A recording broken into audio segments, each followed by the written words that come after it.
welcome back to my channel, and for today's video I'm gonna show you how great heatless curls on my hair using these Bendy rollers. So my hair is still wet, so while I'm drying my hair, share ko sa inyo yung reason bakit mas gusto ko yung Bendy rollers than curling irons. Curling irons can damage your hair. Your hair can be brittle and dull. And I have to buy special oil treatment for my hair pag ginagamit ko yung curling iron para hindi masyadong ma-damage yung hair ko. While classic hair curlers like this one, Bendy rollers, is good for his hair structure. But the problem is, it takes time lang to curl your hair. But it's worth it naman pag nakita niyo yung result. Pag ako naman yung nag-curl ng hair, usually it takes 3 to 4 hours lang para makulog yung hair ko kasi as you can see, manipis lang siya.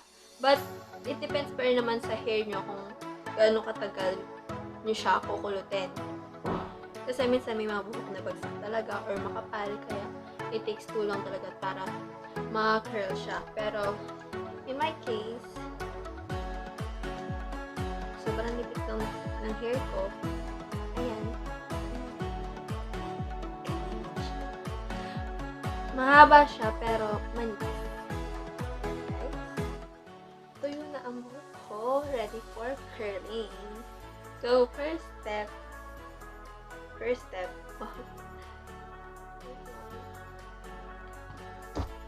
you'll need to section your hair into two.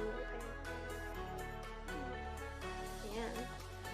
Then, repeat the process on the other side. Ganito laging ginagawa ko, lalo na pag mag-tiktok ako. By the way, Bendy rollers, available po siya sa Lazada. You can see here. Ayan.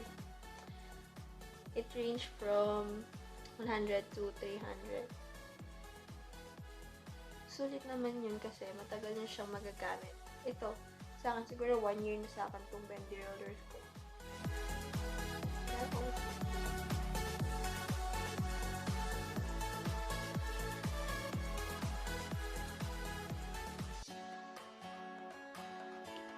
No.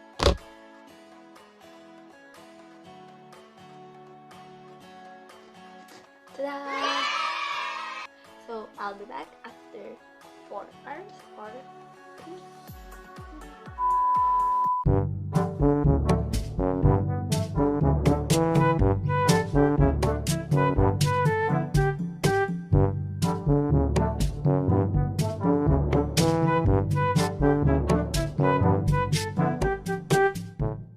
Few inches later. Hello guys, I'm back! So, tapos na yung 3 hours. So, it's time to remove my curlers. So, let's see.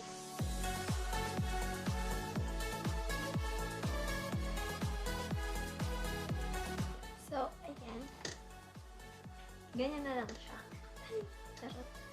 So, now, we'll remove